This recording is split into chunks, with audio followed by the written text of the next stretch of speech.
नमस्कार, आर्य न्यूज देख रहे हैं आप। मैं हूं आपके साथ पल्लवी सिंह। शुरुआत करेंगे मध्य प्रदेश और छत्तीसगढ़ बुलेटिन की और शुरुआत करेंगे उज्जैन से, जहां महाकालेश्वर मंदिर में 2 साल बाद रंग पंचमी के रंग दिखे हैं। और आज से मैं आपको बता दें कि कोविड पाबंदियां हटने के बाद भक्तों ने बाबा के आंगन में जमकर होली खेली।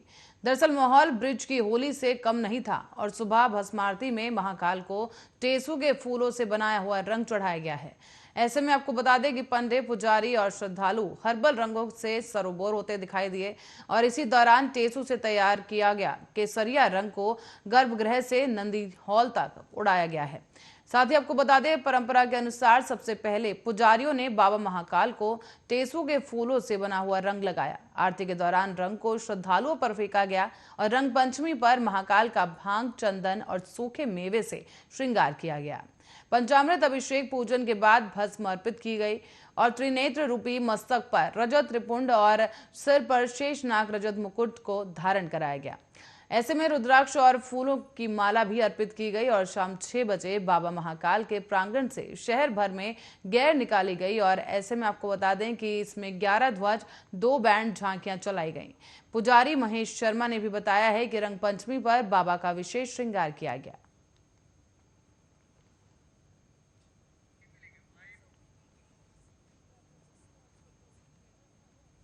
और गरीबों की लाइफलाइन कही जाने वाली मनरेगा योजना में छत्तीसगढ़ में अनियमितता मिली है और इसी के चलते कुछ कर्मचारियों पर कार्रवाई भी की गई। दरअसल छत्तीसगढ़ के पंचायत और ग्रामीण विकास मंत्री टीएस सिंहदेव ने सोमवार को राज्य में मरवाही वन संभाग में मनरेगा के तहत चलने वाले कामों में वित्तीय अनियमितता के आरोप में 15 कर्मचारियों को निलंबित करने की घोषणा की।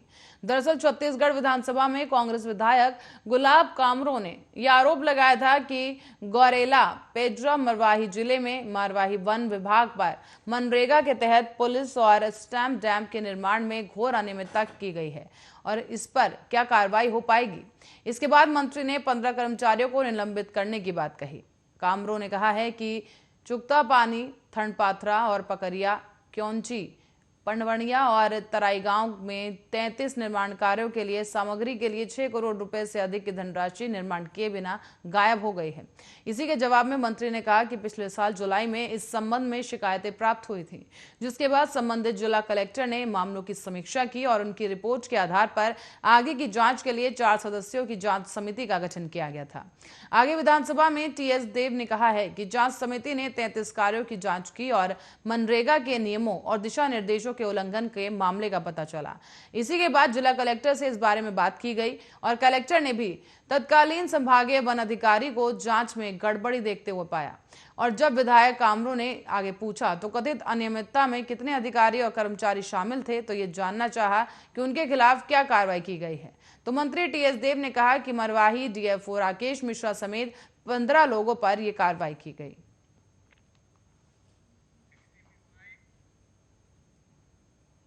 तो वहीं आज विश्व जल दिवस है और ऐसे में मध्य प्रदेश में गर्मी पड़ने भी शुरू हो चुकी है। सरकार हर साल ग्रामीण क्षेत्रों में बेहतर स्वास्थ्य सेवाएं उपलब्ध कराने के लिए करोड़ों रुपए खर्च कर रही है और इसी के बावजूद भी गांव के सरकारी अस्पताल पानी की कमी से जूझ रहे हैं। प्रदेश में करीब 2200 से ज्यादा सरकारी अस्पताल ऐसे हैं जहां पानी कमी की वजह से मरीज को स्वास्थ्य सुविधाएं नहीं मिल रही हैं और यह खुलासा स्वास्थ्य विभाग की रिपोर्ट से ही हुआ है। जल संकट के कारण सामुदायिक और स्वास्थ्य केंद्रों पर, साथ ही पीएचसी लेवल में कई अस्पतालों पर प्रसव नहीं हो पा रहा।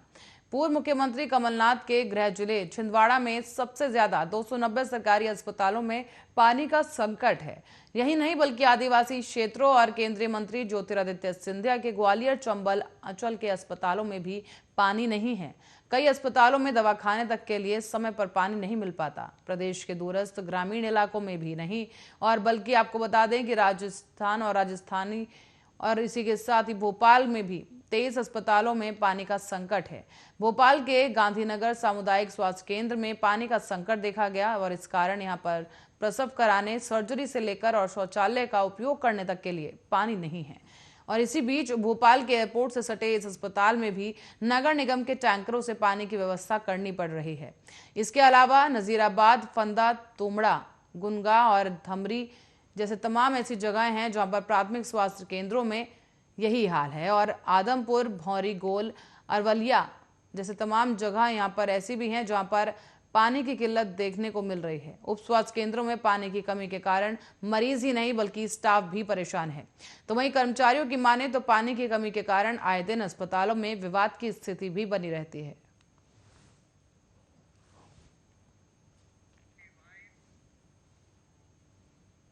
खबर छत्तीसगढ़ हाईकोर्ट से जुड़ी है, जहां पर रोजगार और प्रशिक्षण विभाग में नियुक्त करीब 723 प्रशिक्षण अधिकारियों में से 50 अफसरों को बर्खास्त करने का नोटिस निरस्त कर दिया गया है। हाईकोर्ट के इस आदेश से अफसरों को राहत मिली है, तो वहीं शासन को झटका लगा है। मामले की सुनवाई जस्टिस संजय के अग्रवाल की सिंगल बेंच ने की और सुनील कुमार गढ़ेवाल, चंद्र प्रकाश कश्यप, टिकेंद्र वर्मा, इंदिरा नायक के साथ साथ सौरभ साहू ने भी हाईकोर्ट में अलग अलग 32 याचिकाएं दायर की थी। इसमें से बताया गया है कि राज्य शासन के और रोजगार प्रशिक्षण विभाग में करीब 723 प्रशिक्षण अधिकारियों की नियुक्ति के लिए 30 सितंबर 2010 को ज्ञापन जारी किया गया था। इसके बाद 10 जनवरी 2013 को सभी चयनित उम्मीदवारों को नियुक्ति आदेश जारी कर दिए गए, लेकिन 2015 में उनकी प्रशिक्षण अवधि समाप्त हो गई। इसके बाद 2020 में नियमितीकरण का आदेश जारी किया गया, जो कि 2015 से लागू हो गया है। याचिका में बताया गया कि नियमितीकरण करने के बाद 50 प्रशिक्षण अधिकारियों को 6 अक्टूबर 2021 को शासन ने एक कारण बताओ नोटिस जारी किया। इसमें कहा गया कि नियुक्ति के समय रिजर्वेशन रोस्टर का पालन नहीं किया गया था, इसीलिए क्यों ना उनकी नियुक्ति को शून्य घोषित कर दिया जाए। याचिका में इस नोटिस को चुनौती दी गई और हाईकोर्ट ने सुनवाई के दौरान प्रस्तुत किए गए सुप्रीम कोर्ट के निर्णय के आधार को मानते हुए सहमति जताई है। साथ ही पूर्व में जारी नोटिस को खारिज कर दिया गया है। हाईकोर्ट ने शासन को यह छूट भी दी कि कानून के दायरे में रहकर कार्रवाई की जा सकती है, लेकिन इसके लिए प्रक्रिया का पालन करना आवश्यक होगा।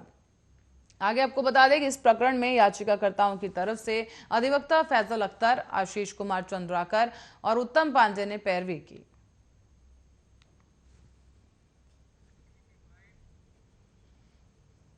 और छत्तीसगढ़ के कोरबा में चोरों ने सूने मकान से करीब 12 लाख रुपए की चोरी की वारदात को अंजाम दिया। परिवार होली मनाने के लिए अपने गांव गया हुआ था और इसी दौरान चोरों ने इस पूरी वारदात को अंजाम दिया है। घर में लगा एसी, फ्रिज, जेवर और कैश चोरी कर चोर फरार हो गए और ये घटना की जानकारी परिवार वालों को तब लगी जब वो सोमवार को घर वापस लौटे। अब आपको बता दें कि दर्री पुलिस चोरों की तलाश में जुट गई है और दर्री इलाके में विवेक सूर्यवंशी का मकान है। वो यहाँ पर अपने परिवार के साथ रहते हैं। विवेक कोरबा में ही अपनी किसी कंपनी को जहाँ पर प्राइवेट जॉब वो करते हैं और उनके पिता एनटीपीसी में रिटायर्ड कर्मचारी हैं। उन्होंने बताया कि 5 मार्च को वो अपने परिवार के साथ जांजगीर के अपने पैतृक गाँव गए थे। उन्होंने ये भी बताया कि वो बीच बीच में आकर घर भी देखते थे और 1 हफ्ते तक पहले तक सब ठीक था, लेकिन जब वो आखिरी बार आए लेकिन सोमवार को घर आए तो देखा कि घर में सब सामान बिखरा पड़ा था।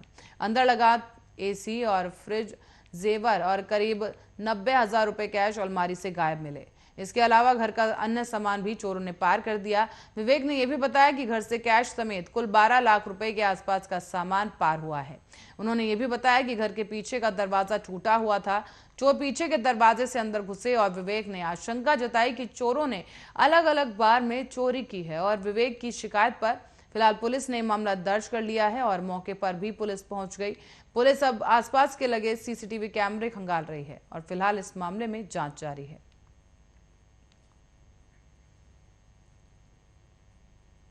मुख्यमंत्री शिवराज सिंह चौहान का 15 मार्च को झाबुआ के थांदला में भगोरिया उत्सव में वो शामिल हुए थे।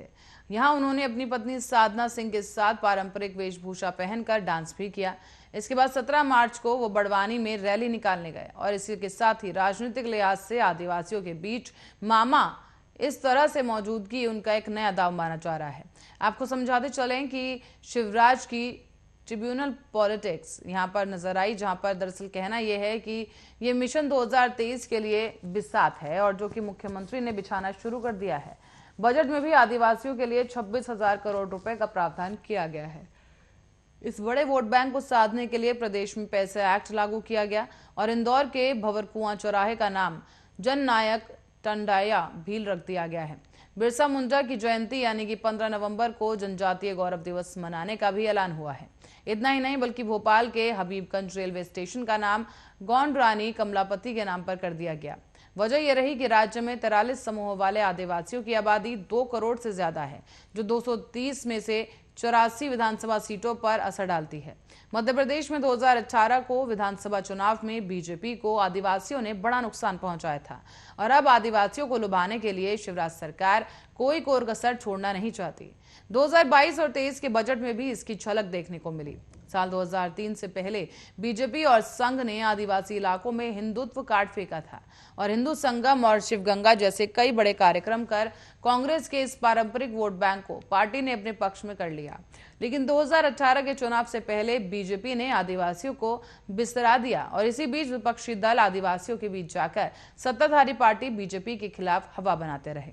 आदिवासियों को फीड किया गया और ये पार्टी आरक्षण खत्म कर देगी, नौकरियां नहीं मिलेंगी और वो सरकारी फायदे से दूर हो जाएंगे। इन्हीं के चलते बीजेपी को 2018 में चुनाव में मुंह की खानी पड़ी थी।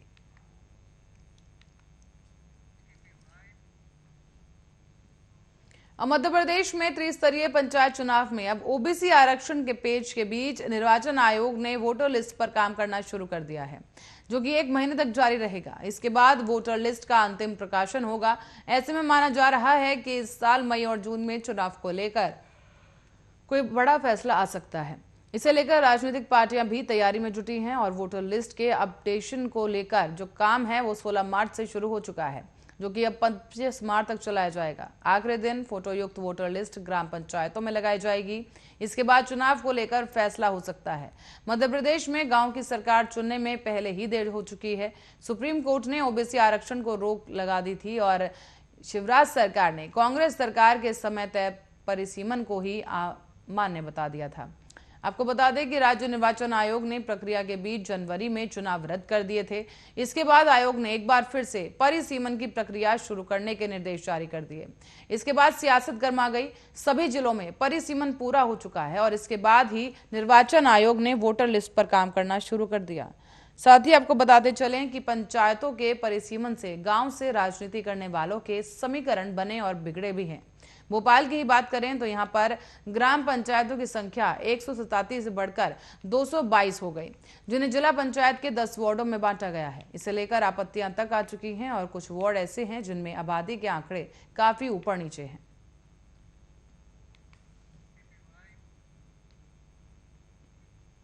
रायपुर से खबर सामने आई है, जहां पर गोल बाजार विवाद से जुड़ा एक बड़ा मसला जल्द ही सुलझ सकता है।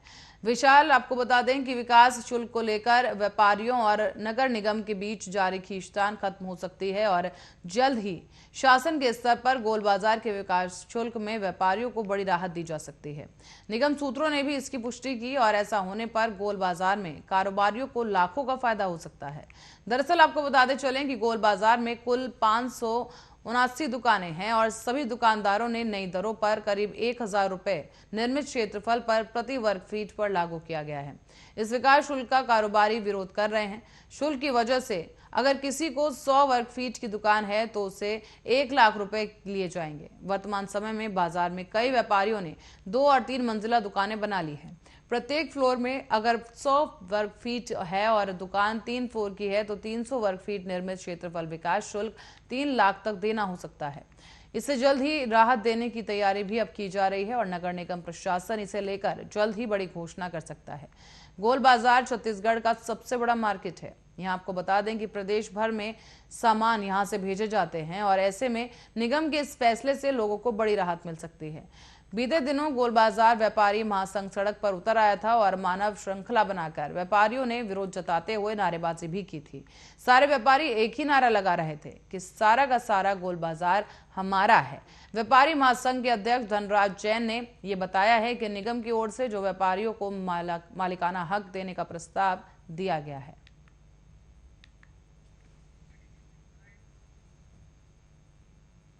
तो नाइजीरियन गैंग मध्य प्रदेश समेत 11 राज्यों में 700 से ज्यादा लोगों ने 1 करोड़ की ठगी कर दी है। आपको बता दें कि इनके टारगेट पर ऐसी वर्किंग वुमेन होती थी जिन्हें एनआरआई दूल्हे की तलाश होती थी, अच्छा बैंक बैलेंस भी हो। पुलिस को गैंग के पास से और 17 मोबाइल मिले हैं। इनमें से 2000 लोगों के नंबर पुलिस को मिल चुके हैं और दिल्ली से पकड़े गए इस नाइजीरियन ठग नैंसो उर्फ नैंस और क्रिस्ट ने बताया है कि कैसे वो भारतीयों को अपने जाल में फंसाते थे। आपको बताते चलें कि उन्होंने कहा कि भारतीयों को ठगने के लिए इनकी भावनाओं का सहारा लिया जाता था। हम पहले मैट्रिमोनियल वेबसाइट से नंबर सर्च करते थे, हम अपने को एनआरआई बताते थे और दुल्हन के रूप में हमारी पहली पसंद हिंदुस्तानी लड़कियां होती थी। हम अपनी एनआरआई प्रोफाइल बनाकर वेबसाइट पर अपलोड करते थे। इसके बाद वहां से ऐसे लड़के और लड़कियों का चयन किया जाता था जिनको दूल्हा या दुल्हन के रूप में एक एनआरआई चाहिए था। साथ ही आपको बता दें कि इसके बाद व्हाट्सएप पर उनके नंबर लेकर चैट शुरू की जाती थी और ये गैंग अंग्रेजी में इंटरनेशनल सिम से बात करते थे और चैटिंग करते थे। इसके बाद कहते थे कि हम युवतियों से आपसे में काफी प्रभावित हैं और शादी से पहले सरप्राइज गिफ्ट भेजने का झांसा देते थे और इंडिया की कस्टम ड्यूटी अपने खाते में डलवा लेते थे।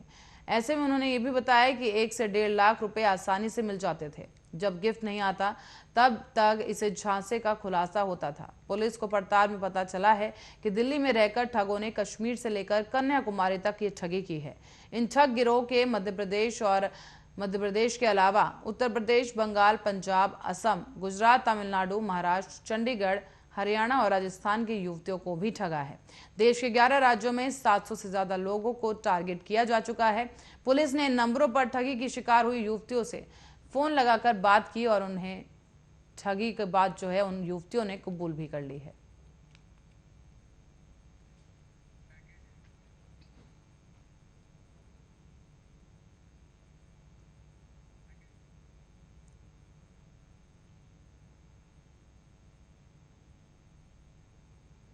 और यूक्रेन पर रूसी हमले के बाद से लगातार क्रूड ऑयल की कीमतों में बढ़ोतरी जारी है।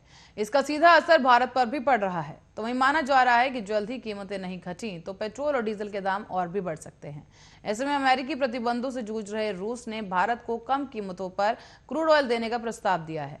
पर मौजूदा हालातों में तमाम प्रतिबंधों से घिरे रूस का प्रस्ताव भारत के लिए कितना फायदेमंद होगा, समझते हैं इस रिपोर्ट में।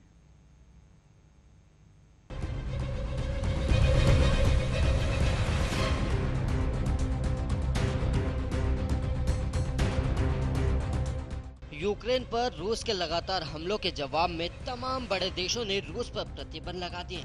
साथ ही साथ नाटो के खिलाफ रहे रूस पर सख्त रुख अपनाए जा रहे हैं। तो वहीं रूस और यूक्रेन के बीच बढ़ते तनाव के कारण क्रूड ऑयल की कीमतों पर सबसे ज्यादा प्रभाव पड़ा है। और ऐसे में अमेरिकी प्रतिबंधों से जूझ रहे रूस ने भारत को कम कीमतों पर क्रूड ऑयल देने का प्रस्ताव भी दिया और भारत भी इस डील को लेकर काफी गंभीर नजर आ रहा है। तो वहीं माना ये भी जा रहा है कि रूस से सस्ता क्रूड ऑयल आने से देश में पेट्रोल डीजल के दाम और कम हो सकेंगे और साथ ही इससे इकोनॉमी को भी राहत का बूस्टर डोज मिलेगा। पर इससे पहले समझते हैं कि आखिर किन देशों से भारत अभी तेल का इम्पोर्ट करता है। ओपेक क्रूड ऑयल उत्पादक देशों का एक संगठन है और दुनिया भर में बेचे जाने वाले क्रूड ऑयल का 60% उत्पादन यही होता है। हालांकि रूस ओपेक देशों में शामिल नहीं है, लेकिन साल 2017 के बाद से ये ओपेक के साथ तेल उत्पादन की सीमा तय करने की दिशा में काम कर रहा है ताकि क्रूड ऑयल के दाम बेतहाशा नहीं बढ़े। देखा जाए तो दुनिया के क्रूड ऑयल का 12% उत्पादन रूस में, 12% सऊदी अरब में और 16 से 18% उत्पादन अमेरिका में होता है। और भारत भी अपनी जरूरत का 85% क्रूड ऑयल इम्पोर्ट करता है और इसमें से 60% खाड़ी देशों से लेता है। और वहीं क्रूड ऑयल इम्पोर्ट करने के लिए भारत सऊदी अरब और अमेरिका पर ज्यादा निर्भर है।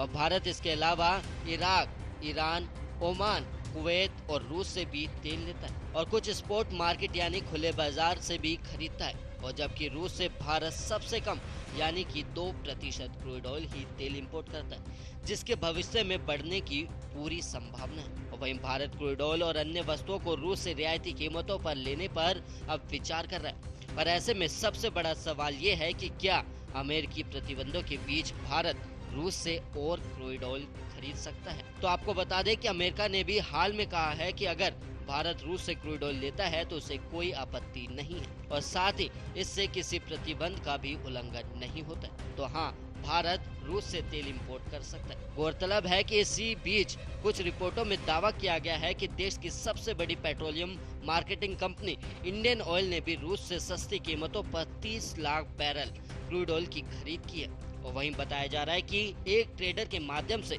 ये सौदा 20 से $25 की छूट पर हुआ। तो वहीं आपको बता दें कि रूस से तेल खरीदने पर केवल अमेरिका में प्रतिबंध लगे और भारत फिलहाल रूस से तेल खरीद तो सकता है, हालांकि पेमेंट में परेशानी आ सकती है। और वहीं कुछ एक्सपर्ट का कहना है कि भारत और रूस रुपए और रूबल में कारोबार के बजाय बार्टर सिस्टम की तर्ज पर कारोबार कर सकते हैं, जैसे ईरान पर प्रतिबंध के दौरान भारत ने किया था। तो वहीं अगला बड़ा सवाल, आपको बता दें कि रूस से तेल खरीदने से क्या दाम में कमी आएगी।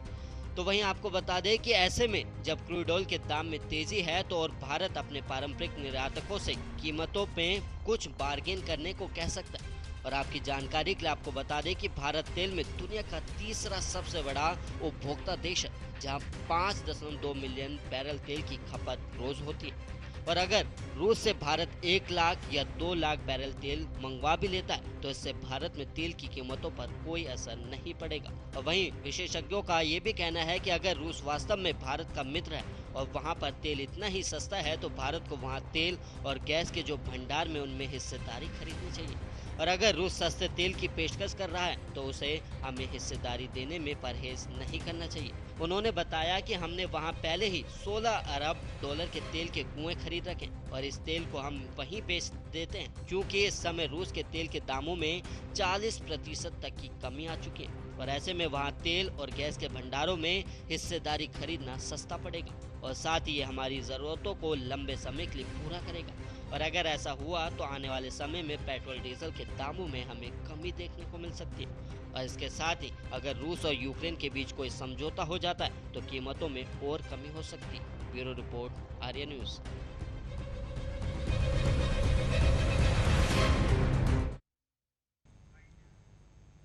और इसी रिपोर्ट के साथ ही बुलेटिन में फिलहाल के लिए इतना ही। आप देखते रहिए आर्या न्यूज।